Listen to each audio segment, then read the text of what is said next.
মুসলমানের অপর নাম নামাজ, নামাজের অপর নাম মুসলমানি। আল্লাহু আকবার।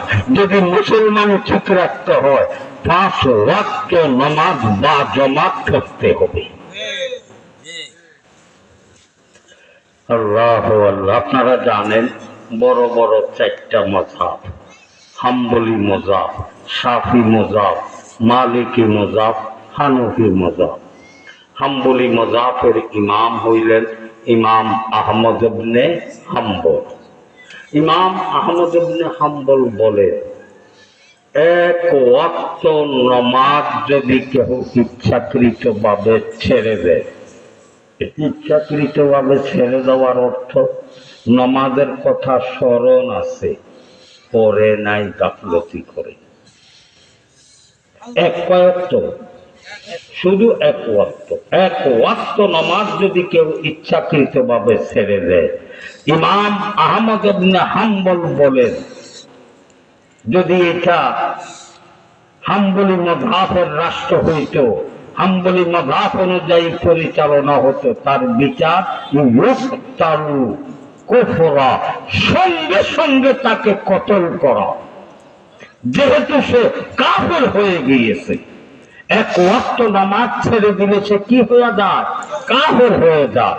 ইমাম আহমদ ইবনে হাম্বল বলেন, আমার প্রাণের ভাইয়েরা, অনুরোধ করি, পায়ে ধরে বলি, ইমাম আহমদ ইবনে হাম্বল বলেন, এক ওয়াক্ত নামাজ যদি কেউ ছেড়ে দেয়, সে কাফের হয়ে যাবে। সে কি হয়ে যাবে? কাফের হয়ে যাবে। এবং তার বিচার মুক্তালু কুফরা, সঙ্গে সঙ্গে তাকে কতল করা, যেহেতু সে কাফের। যেহেতু সে কি কাফের। ইমাম মালিক, ইমাম শাফি বলেন, এক ওয়াক্ত নামাজ যদি কেউ, কথা বোঝেন আমার, কেউ যদি এক ওয়াক্ত নামাজ ইচ্ছাকৃতভাবে ছেড়ে দেয়, তাহলে কাফের হবে না।